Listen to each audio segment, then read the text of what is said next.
MU पर sign हो रहा था। ये आने वाले 2 बरस के बाद अगर ये पन्ने मौजूदा वक्त को लेकर खुलेंगे तो आप हैरत में आ जाएंगे। ऐसा कैसे हो सकता है?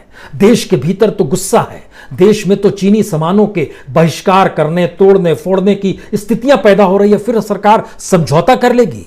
और यह बड़ा हाइपोथेटिकल क्वेश्चन है कि दरअसल ऐसा 2 साल के बाद ऐसा होगा।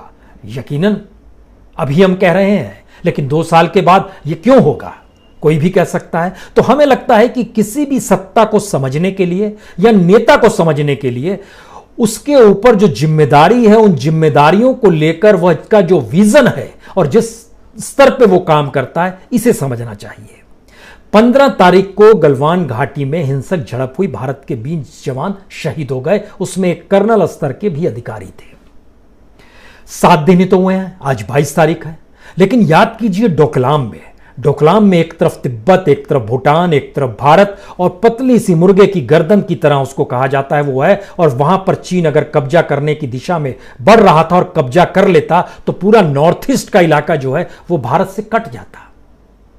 बड़ी असंभव सी परिस्थिति थी, और वो 7 दिन की परिस्थिति नहीं थी, वो 73 दिनों की परिस्थिति थी। और डोकलाम में भारतीय सेना और चीनी सेना आमने सामने 73 दिनों तक खड़ी रही। 16 जून से लेकर 28 अगस्त तक 2017 का वाकया है। 73 दिनों के बीच में कोई सौदे हो रहे थे। 73 दिनों के बाद भी भारत सौदे दर सौदे चीन के साथ करता चला गया। उन 73 दिनों के दौर में भारत जिन कस्मों को खा रहा था, भारत से मतलब यहां राजनीतिक सत्ता है कि चीन के साथ व्यापार बंद करेंगे, चीन को छोड़कर अब हम आत्मनिर्भर बनने की स्थिति में आएंगे, और चीन को पता नहीं क्या उसके अल्टरनेटिव तौर पर हम क्या क्या रिश्ते बना लेंगे। तो 2017 को आज जरा पहले परख लीजिए, तब आप मौजूदा वक्त में इस झूठ और सच के खेल में नहीं फंसिएगा। आपके सामने कुछ फैक्ट्स रहने चाहिए। हमें लगता है एक एक करके आज फैक्ट्स आपके सामने रखते हैं। पहला फैक्ट तो हम आपके सामने यही रखते हैं कि दरअसल 16 जून को जब डोकलाम में चीनी सेना और भारत की सेना आमने सामने खड़ी थी और उसकी शुरुआत हुई थी, उस दौर में चले जाइएगा तो जबरदस्त तनाव था, और उसके बाद तनाव बढ़ते जा रहा था हफ्ते दर हफ्ते। लेकिन 16 जून के 4 दिन के बाद 20 जून को चीन की एक बड़ी प्राइवेट कंपनी है ईस्ट होप ग्रुप, उसने तकरीबन $300 मिलियन की वो मैन्युफैक्चरिंग यूनिट लगाने का जिक्र किया। और वो कहां लगा रहा था? मुंद्रा बंदरगाह पर, Mundra SEZ, Mundra special economic zone, जो कि अडानी ग्रुप के पास है। यानी समझौता किसके साथ हो रहा था? ईस्ट होप ग्रुप, जो चाइना का सबसे बड़ा प्राइवेट कंपनी है, मैन्युफैक्चरिंग यूनिट वो लगा रहा था, अडानी ग्रुप के साथ MOU साइन हो रहे थे। बड़ी अजीबोगरीब परिस्थिति है। सीमा पर यह हो रहा था और बीजिंग में साइन हो रहा था। आप कहेंगे ये कौन सी स्थिति है? हमको लगता है कि कुछ और चीजें इसमें बतानी चाहिए। अडानी पोर्ट एंड SEZ के प्रेसिडेंट हैं अमित उपनेलचर, और ईस्ट होप ग्रुप के प्रेसिडेंट हैं मैंग चैंगविंग। इन दोनों ने हस्ताक्षर किए थे MOU पर। कब किए थे? 16 जून को डोकलाम में बात शुरू हुई और 20 जून को हस्ताक्षर हो रहे थे। ऐसा नहीं है कि उसके बाद स्थिति रुक गई है। हर बरस इस तरीके से हुआ है। अगर हर बरस की स्थिति में आए तो 24 अप्रैल 2018 में आइएगा तो वहां की एक बड़ी कंस्ट्रक्शन कंपनी है, power construction corporation of China, उसने MOU साइन किया था स्ट्रेटेजिक कॉरपोरेशन तरीके से अडानी ग्रुप के साथ किया था 23 अप्रैल 2018 को। और जो चाइना, उसको पावर चाइना कहते हैं, जो power construction corporation of China है, उसके जो असिस्टेंट मैनेजर थे डेंग ज़ैंगो, और भारत की तरफ से, भारत ना कहें अडानी ग्रुप की तरफ से जो चीफ एग्जीक्यूटिव ऑफिसर थे अडानी पावर ग्रुप से जुड़े हुए, वह थे विनीत S जैन। उन्होंने साइन किए थे। उस साइन के भीतर में, ये साइन जो हुआ था ये पावर प्रोजेक्ट को लेकर हुआ था। पावर प्रोजेक्ट कहां बन रहा है? गोड्डा में बन रहा है। गोड्डा झारखंड का हिस्सा है। गोड्डा में जो पावर प्रोजेक्ट बन रहा है वो किसको बिजली सप्लाई करेगा? वो बांग्लादेश को करेगा। और इस साइकिल में जब आइएगा तो उस वक्त वहां पर जो MOU साइन हुआ था वो पावर चाइना ने अडानी के साथ एक और समझौता किया था। एक तो पावर प्रोजेक्ट को था, दूसरा साइन था कि आने वाले वक्त में जो एक इकोनॉमिक कॉरिडोर बन रहा है, चाइना, बांग्लादेश, चीन, म्यांमार, भारत और म्यांमार, इन 4 देशों के बीच में एक इकोनॉमिक कॉरिडोर बन रहा है, इसको BCIM कहते हैं। BCIM माने बांग्लादेश, C मतलब चाइना, I मतलब इंडिया और M मतलब म्यांमार। ये चाइना के कोनमेंग से निकलेगा, म्यांमार के मंडल्यान तक आएगा, उसके बाद वो भारत के जो मिजोरम और त्रिपुरा का इलाका है उसमें से घुस जाएगा वो बांग्लादेश में। बांग्लादेश में 3 जगह पर होगा, सैलहेट, ढाका और जैसोर। उसके बाद वो कलकत्ता तक आएगा, यानी कोलकाता में आएगा, और इसको बेल्ट एंड रोड फोरम से अलग रखा गया। पिछले साल जब अप्रैल में बैठक हुई तो चीन ने इसका जिक्र नहीं किया, इस इकोनॉमिक कॉरिडोर का, क्योंकि भारत ने अभी सहमति इस पर नहीं बताई है। लेकिन समझौता हो गया था 2018 में कि जब ये रोड बनेगी तो अडानी ग्रुप के साथ मिलकर वहां का जो पावर चाइना है वो बनाएगा। पावर चाइना का मतलब बहुत साफ तौर पर है power construction corporation of China. सवाल सिर्फ अडानी ग्रुप का नहीं है, एक लंबी फेरिस्त है जो भारत की कंपनियां चीन के भीतर है। लेकिन उससे पहले हमें लगता है एक चीज और समझिए, डोकलाम की परिस्थिति 73 दिनों तक रही थी। उस परिस्थिति के भीतर भारत ने सबसे पहले ऐलान किया था, मौजूदा वक्त के प्रधानमंत्री के जरिए ऐलान था कि दरअसल जो फार्मा सेक्टर है उस फार्मा सेक्टर में चीन से बहुत माल आता है, उसको हम बंद करेंगे और हम आत्मनिर्भर हो जाएंगे।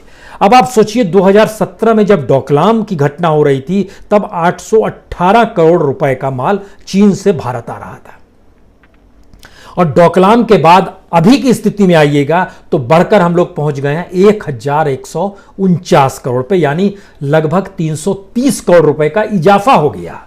यानी जिस फार्मा सेक्टर में हमको आत्मनिर्भर हो जाना चाहिए था, चीन से माल को नहीं लाना था, वो बरस दर बरस बढ़ रहा है और बढ़ते बढ़ते 330 करोड़ बढ़ गया।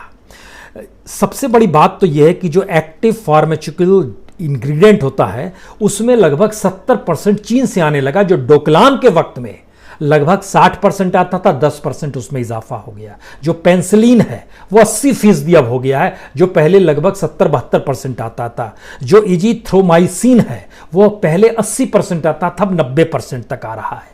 यानी डोकलाम के बाद निर्भरता कम करनी थी, आत्मनिर्भर होने का जिक्र उस वक्त भी था, लेकिन हो गया उलट, माल आ रहा है। इतना ही नहीं, हमें लगता है कि ओवरऑल अगर आप बिजनेस भी देखिएगा, डोकलाम के समय जो बिजनेस था चाइना के साथ वो तकरीबन $60 बिलियन का था, जो कि मौजूदा वक्त में बढ़कर 68 बिलियन हो गया, यानी 68 बिलियन हो गया, यानी $8 बिलियन उसमें भी इजाफा हो गया।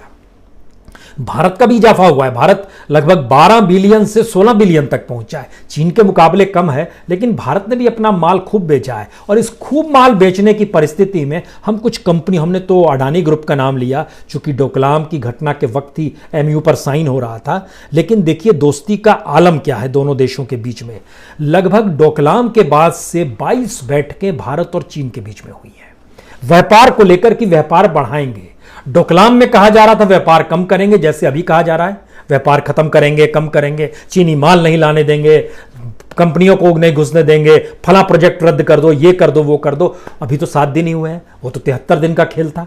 उस 73 दिन के बीच बाद में 22 बैठकें हुई हैं। 22 बैठकों का जिक्र नहीं करते हैं, सिर्फ पिछले साल की महत्वपूर्ण 6 बैठकों का जिक्र कर लेते हैं। 2019 में जो बैठकें हुई हैं, नई दिल्ली में 22 फरवरी को बैठक होती है joint working group and skill development की, दिल्ली में बैठक हुई। उसके बाद बीजिंग में बैठक होती है 7 मई को, वर्किंग ग्रुप ऑन फार्मास्यूटिकल्स, यानी फार्मा सेक्टर को लेकर फिर होती है कि हमको किसी भी रूप में, बड़ी तादाद में फार्मा कंपनियां भारत की चीन में हैं, हम उस पर भी आते हैं।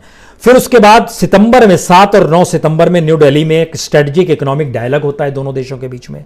25 सितंबर को नई दिल्ली में एक 9th फाइनेंशियल डायलॉग होता है दोनों देशों के बीच में। 18 नवंबर को JWG यानी ज्वाइंट वर्किंग ग्रुप दोनों बैठता है सर्विसेज को लेकर, इस क्षेत्र में दोनों कैसे मिलकर काम करें, यह 18 नवंबर को होता है। और 29 नवंबर को, 28 और 29 नवंबर को वुहान वही शहर है जिसका जिक्र बार बार मौजूदा वक्त में कोविड-19 को लेकर हो रहा है। वुहान में नीति आयोग की बैठक होती है वहां के development research centre of China के साथ। यह सिर्फ 2019 की स्थिति हम बता रहे हैं, उसके बाद तो मान लीजिए आवाजाही रुक गई है इस दौर में, लेकिन 22 बैठकों में 6 बैठकों का हमने सिर्फ जिक्र किया है।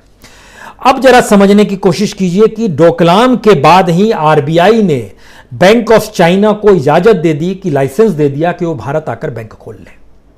और इससे पहले मनमोहन सिंह के दौर में ICBC यानी industrial and commerce bank of China जो था 2011 में इजाजत दी गई थी, उसके डोकलाम के बाद उसकी ताकत देखिए, उसने फिर बोला हम दूसरा ब्रांच खोलना चाहते हैं नई दिल्ली में। अभी तक उस पर मोहर लगी नहीं है, लेकिन उसको रद्द भी नहीं किया गया है कि हम नहीं देंगे। यानी आज नहीं कल दूसरा बैंक दिल्ली में भी खुल सकता है, industrial and commerce bank of China. इसके बाद देखिए कि जितनी बड़ी तादाद में चाइना के जो टूरिस्ट थे, चीनी टूरिस्ट, वो जो भारत में आए, उनकी तादाद 2018 में थी 2,25,000। भारत बड़ा खुश हो गया इससे। तो भारत के जो राज्य मंत्री थे पर्यटन के अल्फांस हैं, वो उसके बाद चीन गए और उन्होंने 3 जगह रोड शो किया, ये बताते हुए कि भारत के इसी शहर में घूमने आइए। वो चीन के जो 3 शहर थे उसमें बीजिंग था, उसमें वुहान भी था, शंघाई भी था, गुंजाहू भी था। हमारे पर्यटन राज्य मंत्री वहां पर रोड शो कर रहे थे कि आप भारत में आइए, पर्यटन को बढ़ावा दीजिए और आप लोग के लिए हम सब चीज देने को तैयार हैं।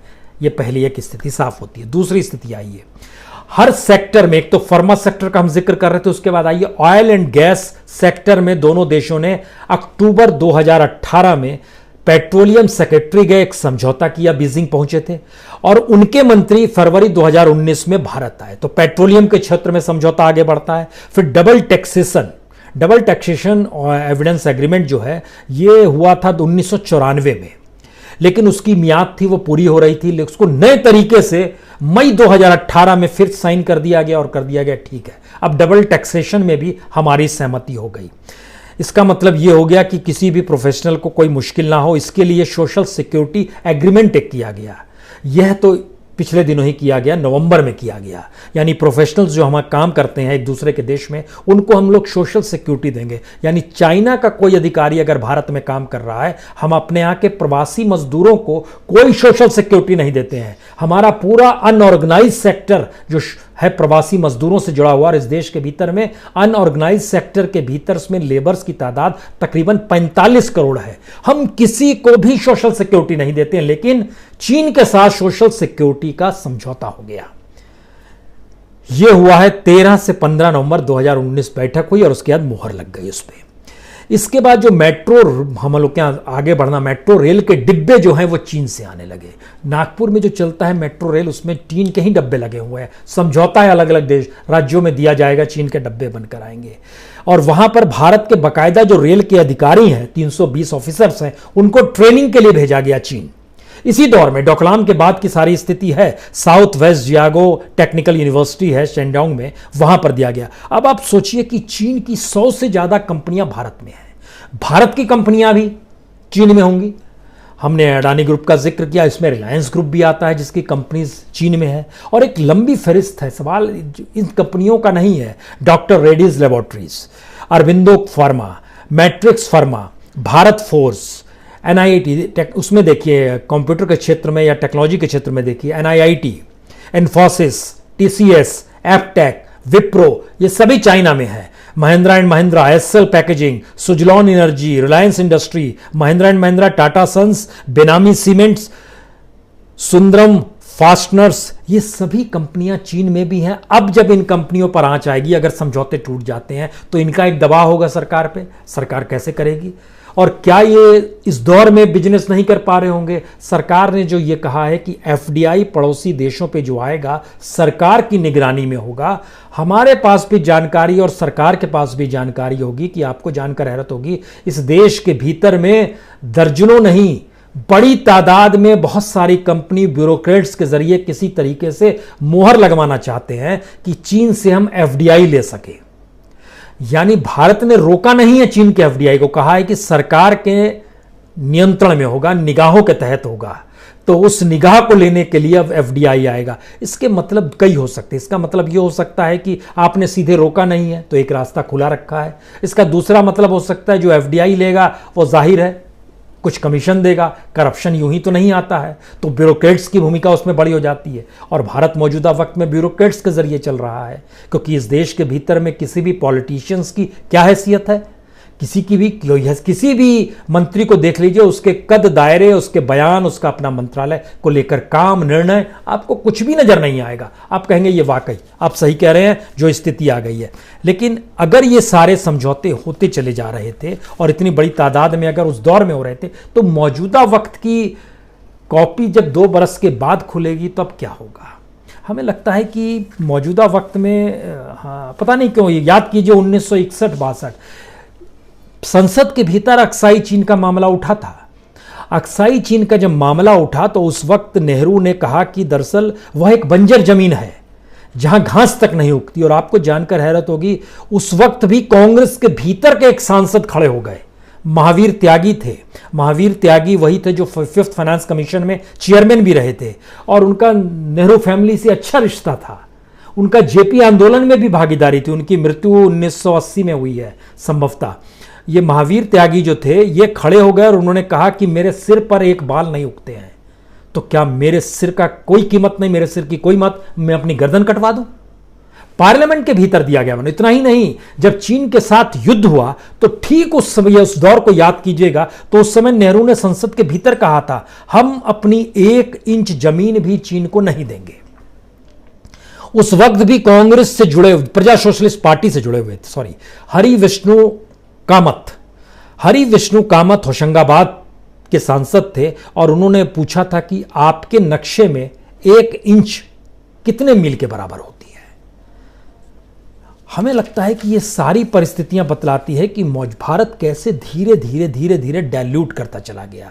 और जब ये डाइल्यूट कर रहा है भारत, ऐसी परिस्थिति में एक व्यक्ति ही जब इतना महत्वपूर्ण और सब कुछ हो जाएगा तो फिर वो व्यक्ति झूठ सच के आईने में मत देखिए उसको अब देश के आईने में देखना शुरू कीजिए कि देश के साथ क्या हो रहा है। क्या देश में वाकई किसी सैन्याध्यक्ष की मौजूदा स्थिति में आप उस रूप में देख पाते हैं जैसे आप एक वक्त जनरल मानेकशॉ को देख पाते थे 1971? हम आपको एक वाकया सुनाना चाहते हैं आखिर में कि 29 अप्रैल 1971 इंदिरा गांधी ने एक इमरजेंसी मीटिंग बुलाई थी और उस मीटिंग में उस वक्त के फाइनेंस मिनिस्टर यशवंत चौहान थे, उस समय डिफेंस मिनिस्टर थे जगजीवन राम, उस समय कृषि मंत्री थे फखरुद्दीन अली अहमद और विदेश मंत्री थे सरदार स्वर्ण सिंह, और इसके अलावे उस वक्त सेनाध्यक्ष जनरल मानेकशॉ को भी बुलाया गया था। वो डॉक्यूमेंट हमारे सामने है। उसमें इंदिरा गांधी ने उस वक्त पूछा कि एक रिपोर्ट आई है पश्चिम बंगाल के तत्कालीन मुख्यमंत्री की तरफ से, और उन्होंने कहा कि सिद्धार्थ शंकर रे, अगर आपके जहन में आ रहा होगा तो, एक रिपोर्ट उधर से भी आई है। उन्होंने कहा है कि स्थिति बिगड़ी हुई है और गहरी चिंता है, तो क्यों नहीं हम बिना कुछ गंवाए हुए I want you to march in east Pakistan. यानी इसका मतलब, जनरल मानेकशॉ ने कहा इसका मतलब जंग है मैडम। तो इंदिरा गांधी ने बड़े जोश से कहा जी जो भी हो, मुझे इस समस्या का तुरंत हल चाहिए। तब मानेकशॉ मुस्कुराकर, जानते हैं क्या कहा उन्होंने? आपने बाइबल पढ़ी है? अब इस पर सरदार जो थे स्वर्ण सिंह साहब वो गुस्सा गए। उन्होंने बोला क्या कह रहे हैं, बाइबल की क्या जरूरत है यहां पर जिक्र करने की? उन्होंने कहा कि बाइबल इसलिए क्योंकि पहले अंधेरा था, ईसा मसीह ने कहा था उन्हें रोशनी चाहिए और रोशनी हो गई। तो बाइबल में जो चीजें आसान होती है उसका मतलब ये नहीं कि मुझे जंग चाहिए और मैंने जंग कर दी। अभी हम लोग स्थिति को समझेंगे। मैं एक फौजी हूं, डरने का जिक्र नहीं है, पहले तैयारी करनी पड़ती है। अप्रैल में जिक्र हो रहा था और आपको जानकर हैरत होगी, उन्होंने पूरी स्थिति बतलाई कि बर्फ पिघलने लगेगी, अभी बर्फ पिघल रही होगी, मुश्किल हो जाएगा, यहां दर्रे खुल जाएंगे, यहां पर पाकिस्तान यहां से हमले कर देगा, हम वहां पर होंगे। इंतजार कीजिए क्योंकि मुश्किल अभी है, बाद में ये हमारे लिए अनुकूल स्थिति हो जाएगी। और उन्हें पूरी मीटिंग में हर बात का जिक्र किया और उसके बाद ही वो स्थिति थी जब युद्ध हुआ। तो 16 दिसंबर